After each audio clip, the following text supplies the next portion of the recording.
kita membayangkan saja semua orang ini wajahnya sama, itu tidak akan menjadi berkah ya Pak ya.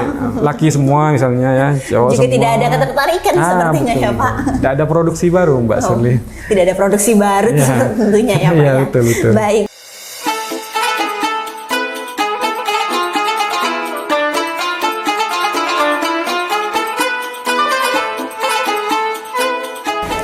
Assalamualaikum warahmatullahi wabarakatuh. Marhaban ya Ramadan teman-teman. Alhamdulillah kita dapat bertemu kembali dalam kajian rutin Ramadan, tentunya bersama aku Shirley dan juga pemateri luar biasa kita Bapak Ahmad Bahrul Razi. Assalamualaikum Bapak. Waalaikumsalam Mbak Shirley. Apa kabar Bapak? Alhamdulillah seperti biasa.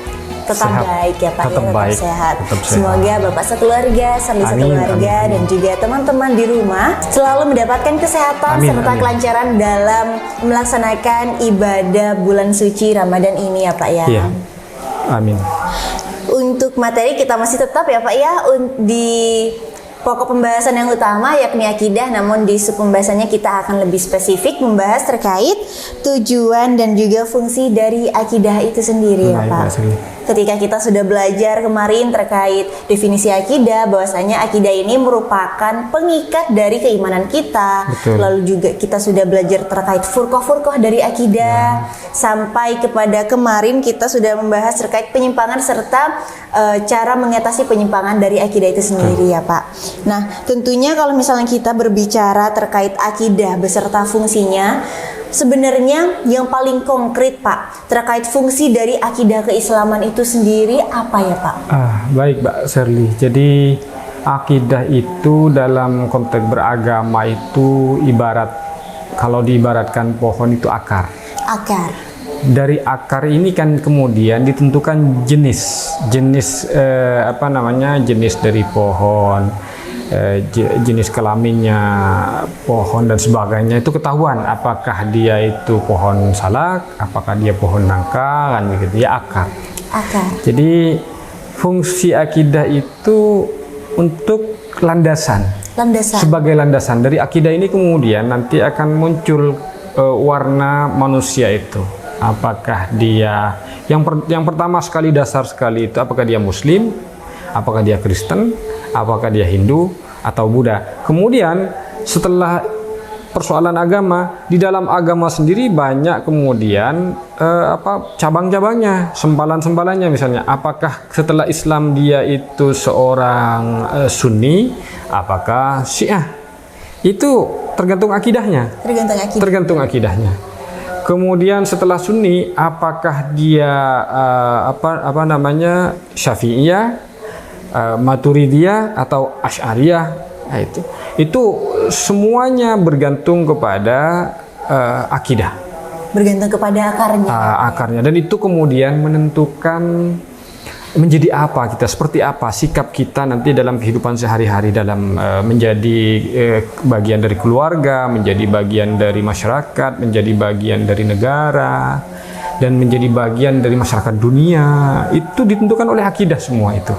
Karena pada intinya kita kalau misalnya menganalogikan akidah ini kan katanya Bapak sendiri tadi sebagai akar yang akan menentukan batangnya itu seperti apa, rantingnya seperti apa, bahkan bunga dan buahnya pun seperti apa ya Pak ya. Nah, ketika kita sudah membahas terkait fungsi dari akidah sebenarnya yang menjadi pengikat ataupun menjadi fondasi utama dari kehidupan kita ya Pak. Di samping itu pasti kita ketika mau mempelajari sesuatu hal, mempelajari akidah ini sendiri, tujuan konkret dari akidah ini sendiri seperti apa Pak? Apa hanya sebagai sebuah fondasi yang konkret atau hanya sebagai pengikat saja atau bagaimana? Ya, jadi sebenarnya yang paling penting itu adalah keselamatan. Itu keselamatan dunia dan akhirat. Jadi selamatan fid dunya wal akhirah gitu. Jadi dia selamat di dunia dan akhirat. Cuman kemudian cara menuju keselamatan ini berbeda. Itu termasuk tujuan.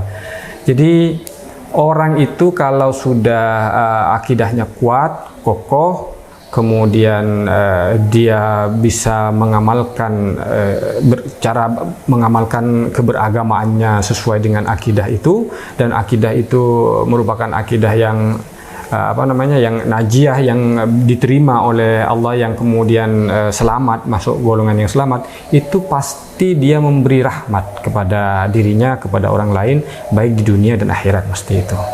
Jadi tidak menjadi sumber masalah, intinya kan begitu. Tidak menjadi sumber masalah dan juga tidak memecah belah dirinya sendiri. Betul, ya Pak ya. Kembali kepada pembahasan kita di video sebelumnya. Ya. Bahwasanya kita sebagai manusia yang bersosial, betul, jangan mudah mengkafirkan, jangan mudah memecah belah memecah belah kehidupan kita sendiri, betul, ya Pak ya. Betul, betul. Nah, ketika kita membahas terkait hal ini, Pak, mungkin dari Bapak sendiri tips dalam menjaga kepercayaan kita itu seperti apa, Pak? Ya, seperti yang selalu saya ulang-ulang, Mbak Shirley, bahwa agama itu adalah ilmu pengetahuan. Maka orang yang beragama, belajar akidah itu tidak boleh setengah-setengah, tidak boleh parkir dulu, harus terus, tidak boleh parkir selesai, begitu artinya. Jadi dia selesai di satu titik, kemudian dia berhenti. Nah, itu malapetaka itu. Karena sudah enggan belajar, maka dia kemudian menganggap pengetahuan dia yang mutakhir, yang terakhir itu kemudian sebagai sebuah kebenaran mutlak. Padahal sudah dikatakan carilah ilmu sampai ke Cina, ya, kemudian carilah ilmu sampai ke liang lahat, kan gitu. Tidak ada batas. Bukan persoalan apakah kita di pesantren, bukan persoalan apakah kita kuliah atau tidak, sebab kita tetap bisa menjadikan apapun untuk media belajar. Kita bisa ikut organisasi dan menjadikan organisasi sebagai pesantren kita bisa beraktivitas sehari pekerjaan sebagai pesantren kita, itu kan bisa. Jadi itu yang hal pokok yang bisa dikembangkan dari fungsi kita berakidah, selain misalnya kita bisa selamat dari atau terhindar dari keyakinan-keyakinan yang asing yang membuat perpecahan di antara kita, kehidupan bermasyarakat kita, kehidupan bernegara kita, itu semua dari akidah. Kalau ditelusuri konflik di dunia ini, baik yang menyebabkan perang dan yang tidak menyebabkan perang, hampir semuanya bersumber dari akidah.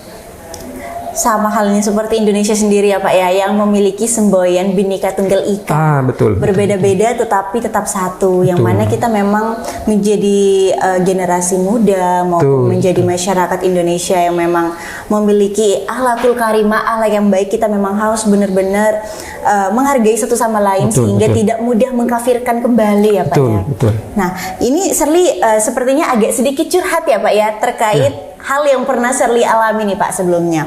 Kebetulan memang untuk terkait akidah sendiri, Shirley memang masih belum sangat-sangat memahami karena kebetulan Shirley memang bukan alumnus dari pondok ya Pak ya. Nah, ketika Shirley bertemu dengan beberapa teman yang memang paham sekali terkait akidah, Shirley kan bertanya ya kepada mereka. Terus mereka itu malah mengkucilkan Shirley. Kamu loh umur segini masa masih nggak tahu terkait itu? Padahal sebenarnya mungkin ketika kita menjalani kehidupan sehari-hari, bukan kita tidak menjalankan sesuai syariat ataupun sesuai dengan akidah. Namun hanya saja kita kan masih belum memahami betul apa arti dari akidah itu sendiri. Menurut Bapak ya Pak, hal-hal ataupun perilaku-perilaku yang Shirley dapatkan dari beberapa teman Shirley itu masukkah kepada beberapa orang yang memang benar-benar suka sekali ataupun gampang sekali untuk memecah belah ya Pak? Ya, jadi padahal sudah ditegaskan kita itu min nafsin wahidah, dari satu jiwa. Kemudian perbedaan itu adalah kehendak Tuhan, bukan pilihan kita. Jadi kalau ada orang berbeda keyakinan, berbeda akidah dengan kita nggak bisa protes, karena protesnya langsung kepada yang menentukan, Tuhan gitu kan, Allah Subhanahu Wa Taala gitu. Kalau ada kemudian kita yang NU, kemudian mereka Muhammadiyah, itu memang ketentuan sudah begitu, jadi dididik pengaruh oleh lingkungan dan sebagainya. Yang penting kita kemudian tetap harus dicari persamaannya. Jadi dicari persamaannya. Kita sesama muslim, kalaupun kita berbeda madhab misalnya, kita sesama ahlu sunnah wal jamaah walaupun kita beda ormas, jadi dicari persamaannya. kita itu misalnya saudara sebangsa, walaupun kita berbeda suku, berbeda mazhab dan sebagainya. Ini kan negara ini sebenarnya diproduksi atau digagas oleh ulama-ulama yang begitu alim pada zamannya waktu itu. Tidak mungkin kemudian tanpa gagasan yang matang kemudian lahir negara yang sangat sangat dikagumi. Bahkan sekarang orang-orang Arab tuh justru bertanya-tanya, kenapa bangsa yang begitu banyak sukunya, bahasanya begitu banyak, berbeda-beda satu sama lain. Bahkan di Indonesia saja ada banyak bahasa yang tidak kita tahu kan, Sunda, Madura. Di Madura saja kalau ke timur saya sudah nggak paham itu. Banyak sekali di Madura saja itu sudah banyak sekali. Bahasanya Mbak Sherly saja kadang ada yang saya tidak paham itu kan. Saya kira Mbak Sherly juga nggak paham bahasa saya. Kalau bahasa Madura, sama-sama Madura. Sama-sama, bahkan sama-sama Kabupaten Sumeneb. Betul ya. Kalau kita nggak mengutamakan kemaduraan kita, maka kita kan konflik gitu kan.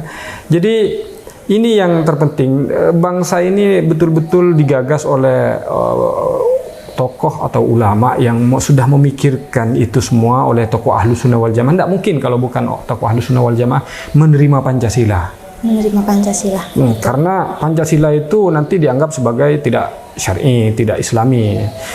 Bagi ulama yang alamah itu tidak harus begitu keputusannya bahwa sesuatu itu harus islami sesuai dengan tradisi Arab ya.